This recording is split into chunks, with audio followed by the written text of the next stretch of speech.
Good morning বন্ধুরা। সকালে আসা মানেই হচ্ছে খাবারের রেসিপি নিয়ে আমার আসা। আজকে রেসিপি করেছিলাম সকালে, তো ছেলের টিফিন আগে আগে করতে হয়, ওই জন্য আজকে একটু সুজি করে দেবো ভেবেছি। তাই ঘরে আমার আমুল স্প্রে কেনা থাকে চায়ের জন্য, তো এই আমুল স্প্রেটা কিছুটা নিয়ে একটু গরম জল করে ওটাকে একটু গুলে নিয়ে নিলাম। আর এদিকে একটু ঘি নিয়ে নিলাম। ঘি নিয়ে সুজিটা একটু ভাজবো, সুজিটা ভেজে নেব। ভেজে নিয়ে একটু সুজিটা ভেজে নিলে না মানে খেতেও ভালো লাগে, আর ঘিয়ের সঙ্গে ভেজে নিলে একটু ভালো লাগে।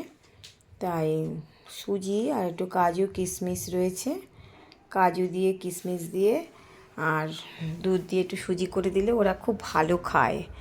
হ্যাঁ, নর্মাল এমনি যে খায় না তা নয়, খায়, দুধ ছাড়া করলেও খায়, কিন্তু এটাতে ভালো খায়।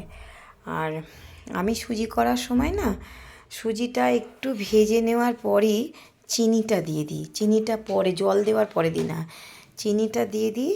এবার একটু এলাচ দিয়ে দিই, কাজু কিশমিশ, হ্যাঁ, সব দিয়ে স্লাইড একটু ভাজি আর একটু ভেজে নিই। হ্যাঁ, তাহলে মানে খুব মানে একটুখানি সেই মিল্ক কেকের মতন লাগে খেতে আর কি। তারপরে দুধটা দিয়ে দিই আর কি। আর এদিকে ওর যাবে কলেজে, খেয়েও যাবে। তো ডাল আমার মোটামুটি হয়ে গেছে, ডাল ভাত এগুলো নামিয়ে নিয়েছি।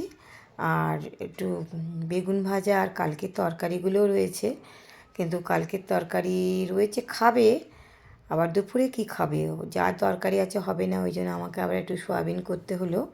কারণ এত সকালে বাজারে কখন যাব আর কখন ওর খাবার তৈরি করব।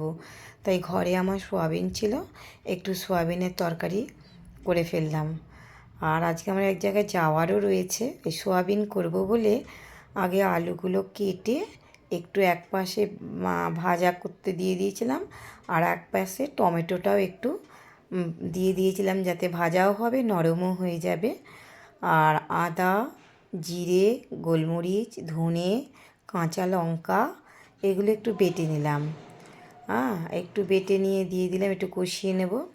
আর আমি এই কষা কষা তরকারি করতে হলে না আমি একটুখানি কাজু বাদাম আর পোস্ত দিই। বেশ খেতে খুব ভালো লাগে, পেঁয়াজ রসুন না দিলেও খুব ভালো লাগে খেতে, খুব ভাল লাগে খেতে। আর আমি সয়াবিনটাকে ভিজিয়ে আলাদা একটা ফ্রাই প্যানে এই একটুখানি কি ভাজা করেছিলাম, ফ্রাই প্যানটা একটু তেল তেল ছিল, ওর মধ্যে সয়াবিনটাকে চিপে আমি একটু ফ্রাই প্যানটা গরম করে আমি সয়াবিনগুলো ওর মধ্যে দিয়ে দিয়েছিলাম। ফ্রাই প্যানের গরমেতে ওর ভেতরে যা জল ছিল না সব টেনে নিয়েছে। সয়াবিনের টেস্ট না খুব ভালো হয় এইভাবে যদি রান্না করা যায়। ওদিকে ওইগুলো বেশ হয়ে গেল, এদিকে আমি মশলা টশলা কষিয়ে এবার সোয়াবিনটা এর মধ্যে দিয়ে দিলাম।